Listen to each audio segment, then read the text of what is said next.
حضرت عائشہ صدیقہ رضی اللہ تعالیٰ عنہ فرماتی ہیں ایک عورت تھی اور اسے نبی پاک صلی اللہ تعالیٰ علیہ وسلم نے وہ کلمہ پڑھ کے مسلمان ہوئی، مدینہ طیبہ آ گئی تو حضور نے مسجد نبوی شریف میں اس کے لیے مکان، ایک سادہ سا کمرہ ساتھ مسجد کے بنوا دیا، وہیں رہنے لگی۔ اکثر وہ سیدہ طیبہ کے پاس آتی تو حضرت عائشہ صدیقہ رضی اللہ تعالیٰ عنہ فرماتی ہیں وہ بڑی باتیں سناتی اور آخر میں کہتی وہ ہار والا دن بھی بڑا عجیب دن تھا اور میرے رب کی قدرتوں کا دن تھا، وہ بھی بڑا عجیب دن تھا۔ سیدہ عائشہ صدیقہ رضی اللہ تعالیٰ عنہ ایک دن فرمانے لگی کہ تو ہار والے دن کا بڑا ذکر کرتی ہے، وہ کیا دن تھا؟ تو خاتون کہنے لگی اماں جی وہ دن تھا جب میرے رب پر بھروسہ اور مضبوط ہو گیا، جس دن میرا اپنے رب پر توکل اور بڑھا، میرے ایمان میں یقین میں اور پختگی آئی۔ کہنے لگی میں ایک گھر کی کنیز تھی، نوکرانی تھی، اس گھر میں ایک بچی تھی جس کے پاس سونے چاندی ہیرے جواہرات کا ہار تھا۔ اس زمانے میں نا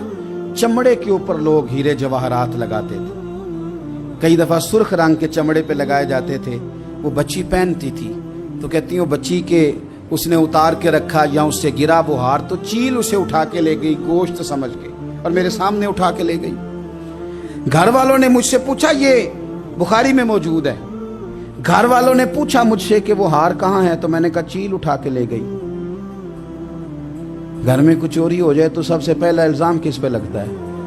ملازمین پہ۔ کہتے انہوں نے مجھے بڑا مارا، بڑی تکلیف تھی، حتیٰ کہ میری شرمگاہ تک کی تلاشی، میری عزت اتنی خراب کی میں بتا نہیں سکتی۔ میں نے اپنی زندگی میں ایک واقعہ دیکھا، ایک امیر گھر میں چوری ہو گئی، ملازم کو اتنا مارا کہ وہ چارپائی پہ پڑ گیا، پولیس والوں سے اتنی مار پروائی گئی کہ وہ بیچارہ چارپائی پہ پڑ گیا اور پھر وہ اتنا بیمار ہوا اور کچھ دنوں کے بعد پتہ چل گیا کہ چور تو اپنا بیٹا ہے ان کا، پھر اس کا انتقال ہو گیا۔ اب وہ سیٹھ صاحب اور گھر والے آ کے نا مرنے والے کے کان میں معافیاں مانگ رہے ہیں، کان میں۔ تو میں نے ان سے پھر کہا تھا کہ یہ تو اب چلا گیا ہے، تمہارا زور چلتا تھا نا تو تم نے قانون خریدا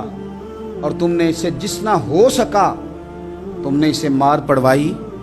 تمہارے پاس جو عدالتیں تھی تم نے وہاں کارروائی کی، اب ایک عدالت قیامت کے دن لگے گی۔ یہ کمزور تھا نا، کچھ کر نہیں سکا۔ میرے نبی پاک صلی اللہ علیہ وسلم نے فرمایا سن لو، اگر سینگ والی بکری نے بغیر سینگ والی بکری کو تکلیف دی ہوگی نا تو قیامت کے دن اسے بھی بدلہ دینا پڑے گا